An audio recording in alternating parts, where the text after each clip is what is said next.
Chapter 33. Mr. Weller the Elder delivers some critical sentiments respecting literary composition, and, assisted by his son Samuel, pays a small installment of retaliation to the account of the reverend gentleman with the red nose. The morning of the 13th of February, which the readers of this authentic narrative know, as well as we do, to have been the day immediately preceding that which was appointed for the trial of Mrs. Bardell's action, was a busy time for Mr. Samuel Weller, who was perpetually engaged in travelling from the George and Vulture to Mr. Perker's chambers, and back again, from and between the hours of 9 o'clock in the morning and 2 in the afternoon, both inclusive. Not that there was anything whatever to be done, for the consultation had taken place, and the course of proceeding to be adopted had been finally determined on.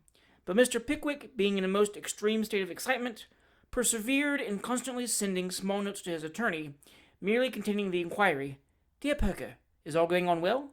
To which Mr. Perker invariably forwarded the reply, "Dear Pickwick, as well as possible." The fact being, as we have already hinted, that there was nothing whatever to go on, either well or ill, until the sitting of the court on the following morning. But people who go voluntarily to law, or are taken forcibly there for the first time, may be allowed to labor under some temporary irritation and anxiety, and Sam, with a due allowance for the frailties of human nature, obeyed all his master's behests with that imperturbable good humor and unruffable composure which formed one of his most striking and amiable characteristics. Sam had solaced himself with a most agreeable little dinner, and was waiting at the bar for the glass of warm mixture in which Mr. Pickwick had requested him to drown the fatigues of his morning's walks, when a young boy of about 3 feet high, or thereabouts, in a hairy cap and fustian overalls, whose garb bespoke a laudable ambition to attain in time the elevation of an hostler, entered the passage of the George and Vulture, and looked first up the stairs, and then along the passage, and then into the bar, as if in search of somebody to whom he bore a commission, whereupon the barmaid, conceiving it not improbable that the said commission might be directed to the tea or tablespoons of the establishment, accosted the boy with, "Now, young man, what do you want?" "Is there anybody here named Sam?" inquired the youth, in a loud voice of treble quality. "What's the t'other name?" said Sam Weller, looking round. "How should I know?" briskly replied the young gentleman below the hairy cap. "You're a sharp boy, you are," said Mr. Weller. "Only I wouldn't show that really fine edge too much if I was you, in case anybody took it off. What do you mean by coming to a hotel and asking after Sam with as much politeness as a wild Indian?" "'Cause the old gentleman told me to," replied the boy. "What old gentleman?" inquired Sam, with deep disdain. "Him as drives the Ipswich coach, and uses our parlour," rejoined the boy. "He told me yesterday morning to come to the George in Welcher this afternoon and ask for Sam." "It's my father, my dear," said Mr. Weller, turning with an explanatory air to the young lady in the bar. "Blessed if I think he hardly knows what my other name is. Well, young broccoli sprout, what then?" "Why then," said the boy, "you was to come to him at 6 o'clock in our house, 'cause he wants to see you. Blue Ball, Leadenhall Market. Shall I say you're coming?" "You may winch on that 'ere statement, sir," replied Sam. And thus empowered, the young gentleman walked away, awakening all the echoes in George Yard as he did so, with several chaste and extremely correct imitations of a drover's whistle, delivered in a tone of peculiar richness and volume. Mr. Weller, having obtained leave of absence from Mr. Pickwick, who, in his then state of excitement and worry, was by no means displeased at being left alone, set forth long before the appointed hour, and having plenty of time at his disposal, sauntered down as far as the mansion house, where he paused and contemplated, with a face of great calmness and philosophy, the numerous cads and drivers of short stages, who assemble near that famous place of resort, to the great terror and confusion of the old lady population of these realms. Having loitered here for half an hour or so, Mr. Weller turned and began wending his way towards Leadenhall Market, through a variety of by-streets and courts. As he was sauntering away his spare time, and stopped to look at almost every object that met his gaze, it is by no means surprising that Mr. Weller should have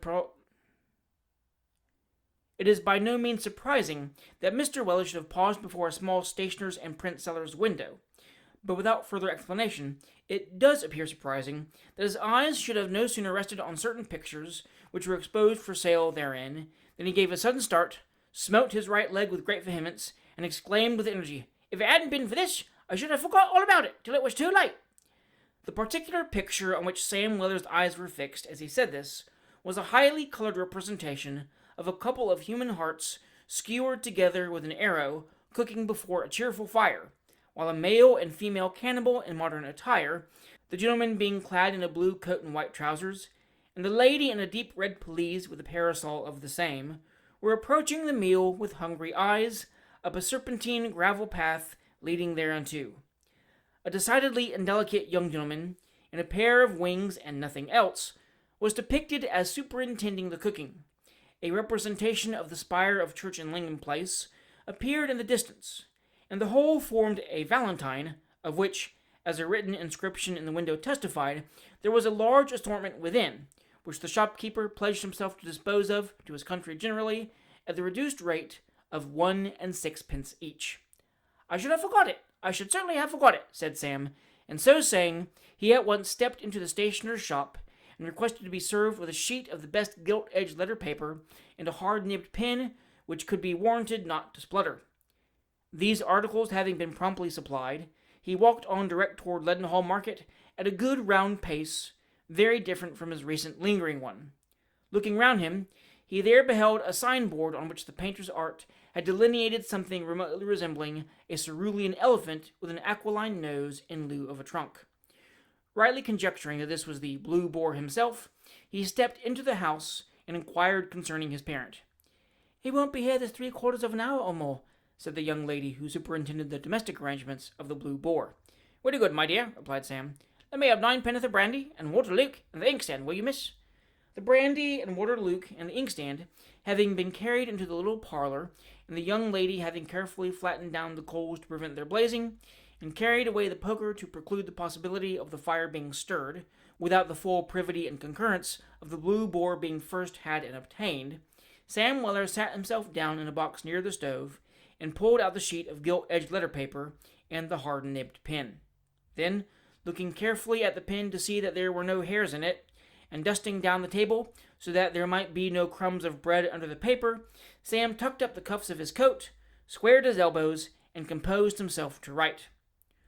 To ladies and gentlemen who are not in the habit of devoting themselves practically to the science of penmanship, writing a letter is no very easy task, it being always considered necessary in such cases for the writer to recline his head on his left arm so as to place his eyes as nearly as possible on a level with the paper, and while glancing sideways at the letters he is constructing, to form with his tongue imaginary characters to correspond. These motions, although unquestionably of the greatest assistance to original composition, retard in some degree the progress of the writer, and Sam had unconsciously been a full hour and a half writing words in small text, smearing out wrong letters with his little finger, and putting in new ones which required going over very often to render them visible through the old blots, when he was roused by the opening of the door and the entrance of his parent. "Well, Sammy," said the father. "Well, my Persian blue," responded the son, laying down his pen. "What's the last bulletin about mother-in-law?" "Mrs. Weller passed a really good night, but is uncommon perverse, and unpleasant this morning. Signed upon oath, Tony Weller, Esquire. That's the last one that's issued, Sammy," replied Mr. Weller, untying his shawl. "Nobody yet?" inquired Sam. "All the symptoms aggravated," replied Mr. Weller, shaking his head. "But what's that you're doing of? Pursuit of knowledge under difficulties, eh, Sammy?" "I've done now," said Sam with a slight embarrassment. "I've been writing." "So I see," replied Mr. Weller. "Not to any young women, I hope, Sammy?" "Why, it's no use saying it ain't," replied Sam. "It's your Valentine." "A what?" exclaimed Mr. Weller, apparently horror-stricken by the word. "A Valentine," replied Sam. "Shamovil, shamovil," said Mr. Weller, in reproachful accents. "I didn't think you'd have done it.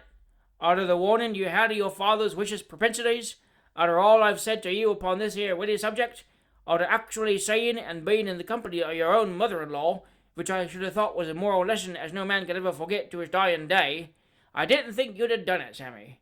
I didn't think you'd have done it." These reflections were too much for the good old man. He raised Sam's tumbler to his lips and drank off its contents. "What's the matter now?" said Sam. "Never mind, Sammy," replied Mr. Weller. "It'll be a witty agonizing trial to me at my time of life, but I'm pretty tough. That's one consolation, as the worthy old turkey remarked, when the farmer said he was afeard he should be obliged to kill him for the London market." "What'll be a trial?" inquired Sam. "To see you married, Sammy. To see you a deluded victim, and thinking in your innocence that it's already capital," replied Mr. Weller. "It's a dreadful trial to a father's feelings, that 'ere, Sammy." "Nonsense," said Sam. "I ain't going to get married. Don't you fret yourself about that. I know you are a judge of these things. Order in your pipe, and I'll read the letter. There." We cannot distinctly say whether it was the prospect of the pipe, or the consolatory reflection that a fatal disposition to get married ran in the family and couldn't be helped, which calmed Mr. Weller's feelings and caused his grief to subside. We should be rather disposed to say that the result was attained by combining the two sources of consolation, for he repeated the second in a low tone very frequently, ringing the bell meanwhile to order in the first. He then divested himself of his upper coat, and lighting the pipe and placing himself in front of the fire with his back towards it, so that he could feel its full heat, and recline against the mantelpiece at the same time, turned towards Sam, and, with a countenance greatly mollified by the softening influence of tobacco, requested him to fire away. Sam dipped his pen into the ink to be ready for any corrections, and began with a very theatrical air. "Lovely—" "Stop," said Mr. Weller, ringing the bell. "A double glass of the invertible, my dear." "Very well, sir," replied the girl, who with great quickness appeared, vanished, returned, and disappeared. "They seem to know your ways here," observed Sam. "Yes," replied his father. "I've been here before in my time. Go on, Jemmy." "Lovely creature," repeated Sam. "Taking poetry, is it?" interposed the father. "No, no," replied Sam. "Really glad to hear it," said Mr. Weller. "Poetry's a natural. No man ever talked in poetry except a beetle on Boxing Day, or Warren's Blacken, or Rollins Royal, or some of them low fellows. Never you let yourself down to talk poetry, my boy. Begin again, Sammy." Mr. Weller resumed his pipe with critical solemnity, and Sam once more commenced, and read as follows. "Lovely creature. I feel myself a damned—" "That ain't proper," said Mr. Weller, taking his pipe from his mouth. "No, it ain't damned," observed Sam, holding the letter up to the light. "It's shamed. There's a blot there. I feel myself ashamed." "Very good," said Mr. Weller. "Go on." "Feel myself ashamed, and completely sure—" "I forgot what this here word is," said Sam, scratching his head with the pen, in vain attempts to remember. "Why don't you look at it, then?" inquired Mr. Weller. "So I am looking at it," replied Sam. "But there's another blot. Here's a C, and an I, and a D." "Circumvented, perhaps," suggested Mr. Weller. "No, it ain't that," said Sam. "Circumscribed, that's it." "That ain't as good a word as circumvented, Sammy," said Mr. Weller gravely. "Think not," said Sam. "Nothing like it," replied his father. "But don't you think it means more?" inquired Sam. "Well, perhaps it is a more tender word," said Mr. Weller, after a few moments' reflection. "Go on, Sammy." "Feel myself ashamed and completely circumscribed in addressing of you, for you are a nice gal, and nothing but it." "That's a really pretty sentiment," said the elder Mr. Weller, removing his pipe to make way for the remark. "Yes, I think it is rather good," observed Sam, highly flattered. "What I like in that here style of writing," said the elder Mr. Weller, "is that there ain't no coloured names in it. No Wenuses, nor nothing of that kind. What's the good of calling a young woman a Venus or an angel, Sammy?" "Ah, what indeed?" replied Sam. "You might just as well call her a griffin, or a unicorn, or a king's arms at once, which is really well known to be a collection of fabulous animals," added Mr. Weller. "Just as well," replied Sam. "Drive on, Sammy," said Mr. Weller. Sam complied with the request, and proceeded as follows, his father continuing to smoke, with a mixed expression of wisdom and complacency, which was particularly edifying. "Afore I see you, I thought all women was alike." "So they are," observed the elder Mr. Weller parenthetically. "But now," continued Sam, "now I find what a regular soft-headed, incredulous turnip I must have been, for there ain't nobody like you, though I like you better than nothing at all." "I thought it best to make that rather strong," said Sam, looking up. Mr. Weller nodded approvingly, and Sam resumed. "So I take the privilege of the day, Mary, my dear, as the gentleman in difficulties did, when he walked out of a Sunday, to tell you that the first and only time I see you, your likeness was took on my art in much quicker time and brighter colours than ever a likeness was took by the profile machine, which perhaps you may have heard on Mary, my dear. Although it does finish a portrait, and put the frame and glass on complete, with a hook at the end to hang it up by, and all in 2 minutes and a quarter." "I am afeard that urges on the poetical, Sammy," said Mr. Weller dubiously. "No, it don't," replied Sam, reading on very quickly, to avoid contesting the point. "Accept of me, Mary, my dear, as your Valentine, and think over what I've said. My dear Mary, I will now conclude." "That's all," said Sam. "That's rather a sudden pull-up, ain't it, Sammy?" inquired Mr. Weller. "Not a bit on it," said Sam. "She'll wish there was more, and that's the great art of letter-writing." "Well," said Mr. Weller, "there's something in that, and I wish your mother-in-law would only conduct her conversation on the same genteel principle. Ain't you a-going to sign it?" "That's the difficulty," said Sam. "I don't know what to sign it." "Sign it Vella," said the oldest surviving proprietor of that name. "Won't do," said Sam. "Never sign a Valentine with your own name." "Sign it Pickwick, then," said Mr. Weller. "It's a really good name, and an easy one to spell." "The witty thing," said Sam. "I could end with a worse. What do you think?" "I don't like it, Sam," rejoined Mr. Weller. "I never knowed a respectable coachman as wrote poetry, except one, as made an affecting copy of verses the night afore he was hung for highway robbery. And he was only a Camberville man, so even that's no rule." But Sam was not to be dissuaded from the poetical idea that had occurred to him, so he signed the letter, "Your lovesick Pickwick," and having folded it in a very intricate manner, squeezed a downhill direction in one corner, "To Mary, housemaid, at Mr. Nupkin Mayer's, Ipswich, Suffolk," and put it into his pocket, wafered, and ready for the general post. This important business having been transacted, Mr. Weller the elder proceeded to open that on which he had summoned his son. "The first matter relates to your governor, Sammy," said Mr. Weller. "Is he going to be tried tomorrow, ain't he?" "The trials are coming on," replied Sam. "Well," said Mr. Weller, "now I suppose you'll want to call some witnesses to speak to his character, or perhaps to prove a alibi. I've been a-turning the business over in my mind, and you may take yourself easy, Sammy. I've got some friends as will do either for him, but my advice should be this here. Never mind the character, and stick to the alibi. Nothing like an alibi, Sammy, nothing." Mr. Weller looked very profound as he delivered this legal opinion, and burying his nose in his tumbler, winked over the top thereof at his astonished son. "Why, what do you mean?" said Sam. "You don't think he's going to be tried at the Old Bailey, do you?" "That ain't no part of the present consideration, Sammy," replied Mr. Weller. "If ever he's a-going to be tried, my boy, an alibi's the thing to get him off. We got Tom Vilchbach off that 'ere manslaughter with an alibi, when all the big vics to a man said there's nothing couldn't save him. And my opinion is, Sammy, that if your governor don't prove an alibi, he'll be what the Italians call regularly flummoxed, and that's all about it." As the elder Mr. Weller entertained a firm and unalterable conviction that the Old Bailey was the supreme court of judicature in this country, and that its rules and forms of proceeding regulated and controlled the practice of all other courts of justice whatsoever, he totally disregarded the assurances and arguments of his son, tending to show that the alibi was inadmissible, and vehemently protested that Mr. Pickwick was being victimized. Finding that it was of no use to discuss the matter further, Sam changed the subject and inquired what the second topic was, on which his reverend parent wished to consult him. "That's a point of domestic policy, Sammy," said Mr. Weller. "This here's Dickens." "Red-nosed man?" inquired Sam. "The very same," replied Mr. Weller. "This here red-nosed man, Sammy, visits your mother-in-law with a kindness and constancy as I never see equalled. He's such a friend of the family, Sammy, that when he's away from us, he can't be comfortable unless he has something to remember us by.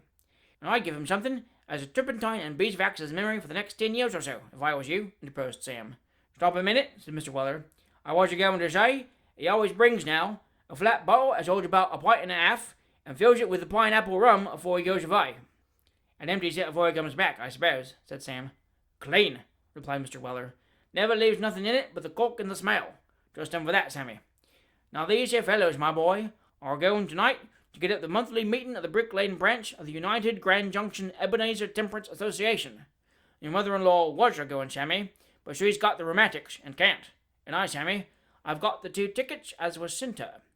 Mr. Weller communicated the secret with great glee, and winked so indefatigably after doing so, that Sam began to think he must have got the tic douloureux in his right eyelid.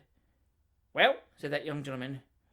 "Well," continued his progenitor, looking round him very cautiously, "you will now go punctual to the time. The deputy shepherd won't, Sammy. The deputy shepherd won't." Here Mr. Weller was seized with a paroxysm of chuckles, which gradually terminated in as near an approach to a choke as an elderly gentleman can, with safety, sustain. "Well, I never see such an old goat in all my born days," exclaimed Sam, rubbing the old gentleman's back hard enough to get him on fire with the friction. "What are you a-laughing at, corpulence?" "Hush, Sammy," said Mr. Weller, looking round him with increased caution, and speaking in a whisper. "2 friends of mine, as works at the Oxford Road, and is up to all kinds of games, has got the deputy shepherd safe in tow, Sammy. And when he does come to the Ebenezer Junction, which he's sure to do, for they'll see him to the door, and shove him in if necessary, he'll be as far gone in rum and water as ever he was at the Marquis of Granby Dorkin, and that's not saying a little, either." And with this, Mr. Weller once more laughed immoderately, and once more relapsed into a state of partial suffocation in consequence.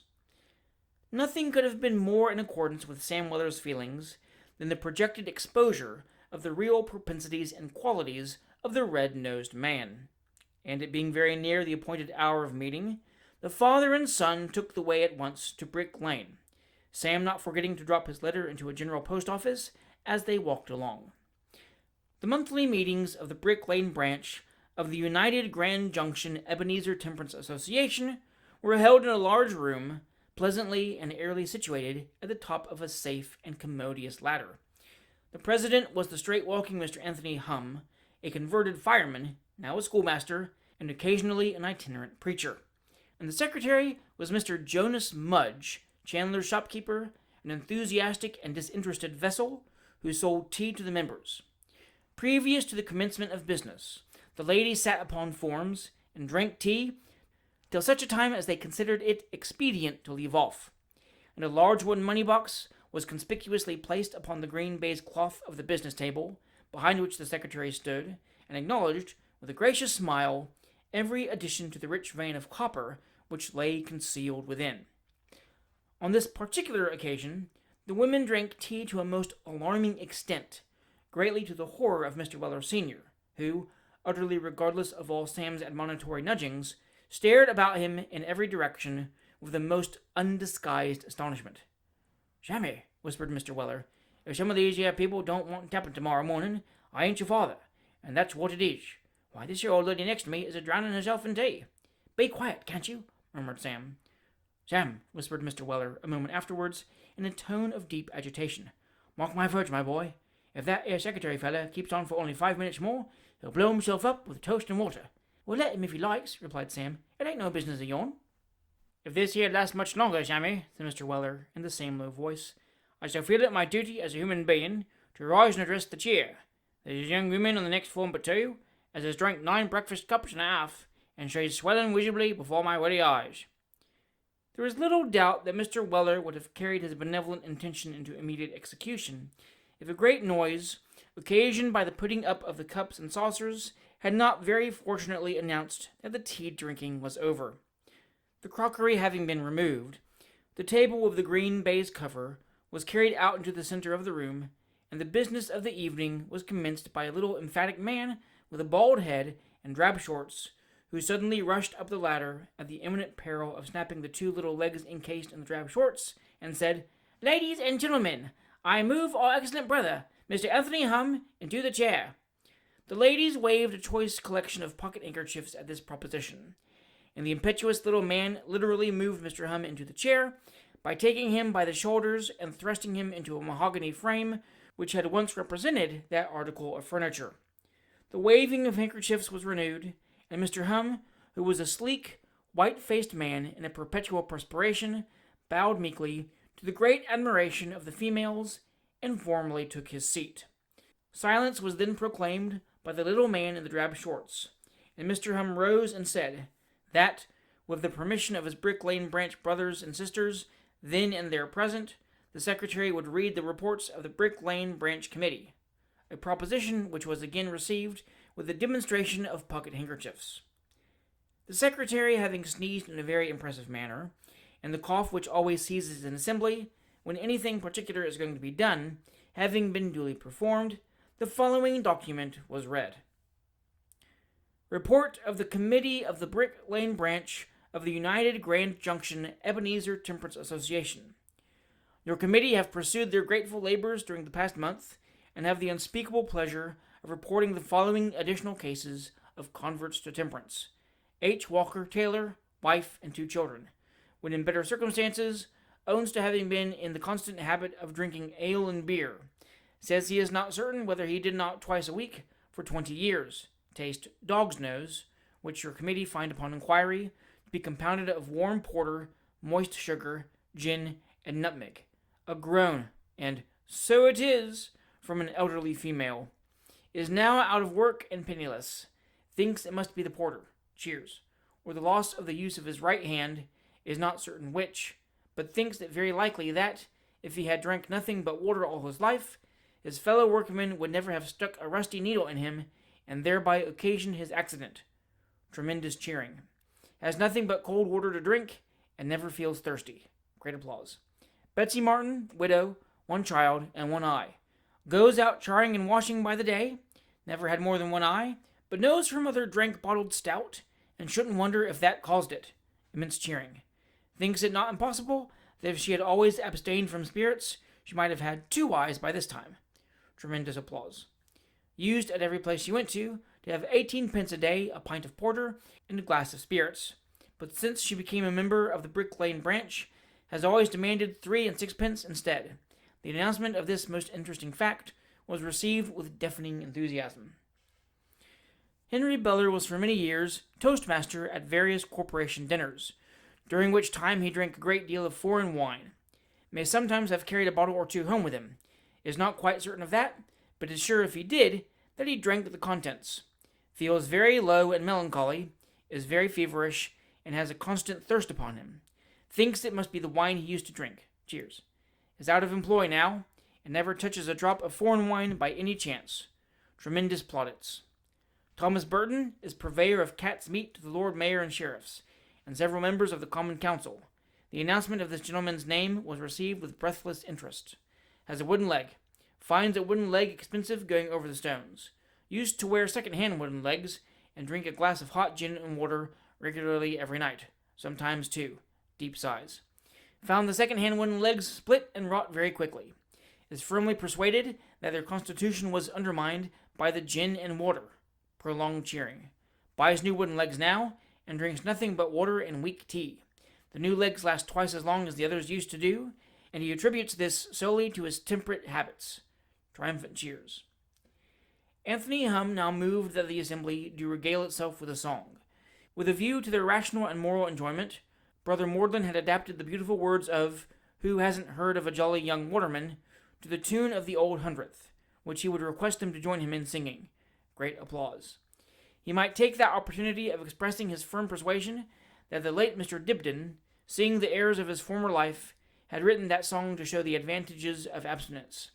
It was a temperance song. Whirlwinds of cheers. The neatness of the interesting young man's attire, the dexterity of his feathering, the enviable state of mind which enabled him, in the beautiful words of the poet, to row along thinking of nothing at all combined to prove that he must have been a water drinker. Cheers. Oh, what a state of virtuous jollity, rapturous cheering. And what was the young man's reward? Let all young men present mark this. The maidens all flocked to his boat so readily. Loud cheers, in which the ladies joined.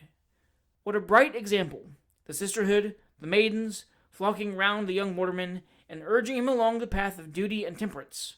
But was it the maidens of humble life only, who soothed, consoled, and supported him? No. He was always first oars with the fine city ladies. Immense cheering.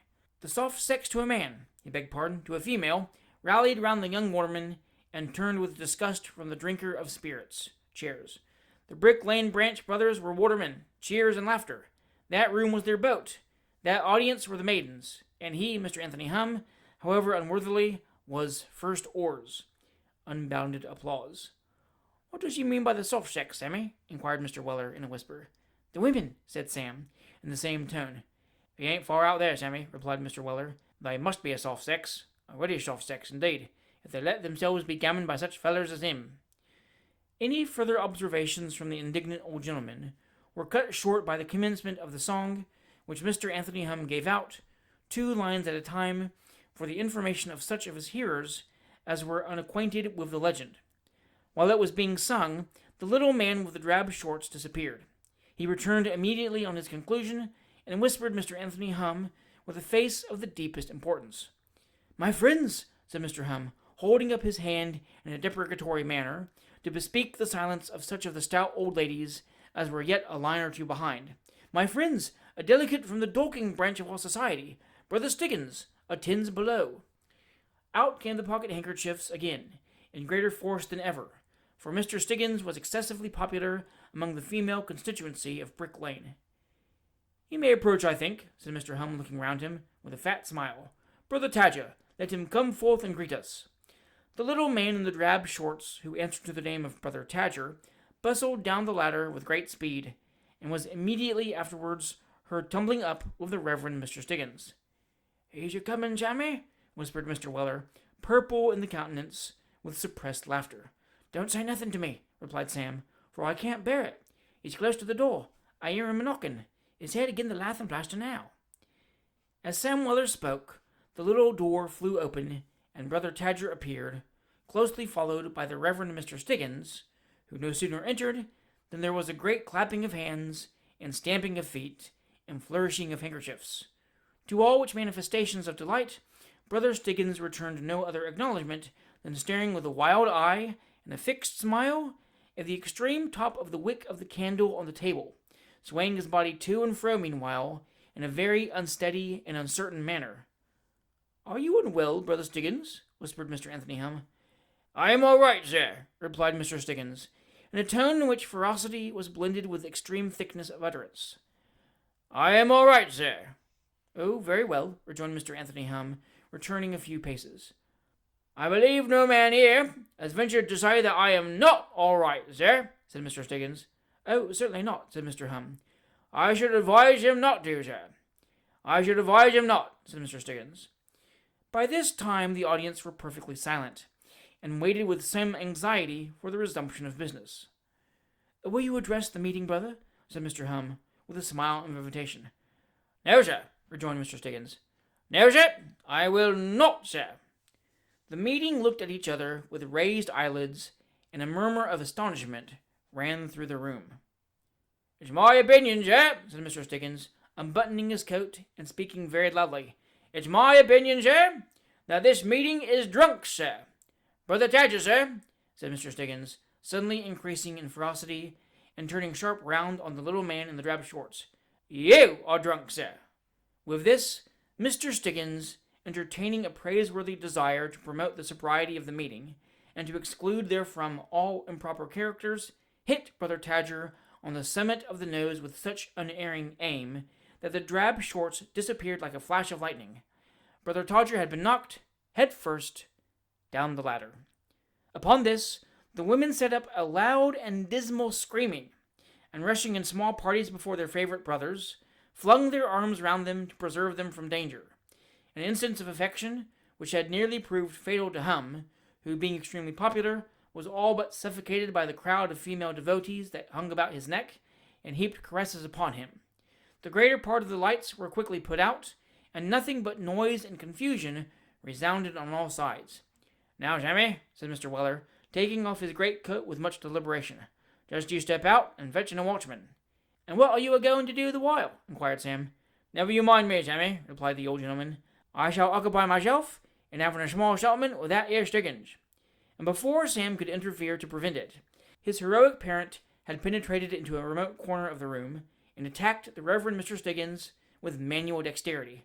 "Come off," said Sam. "Come on," cried Mr. Weller, and without further invitation, he gave the Reverend Mr. Stiggins a preliminary tap on the head, and began dancing round him in a buoyant and cork-like manner, which, in a gentleman at his time of life, was a perfect marvel to behold.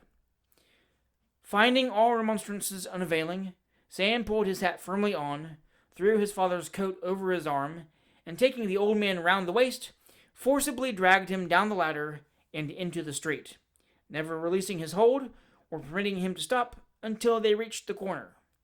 As they gained it, they could hear the shouts of the populace, who were witnessing the removal of the Reverend Mr. Stiggins to strong lodgings for the night, and hear the noise occasioned by the dispersion in various directions of the members of the Brick Lane branch of the United Grand Junction Ebenezer Temperance Association.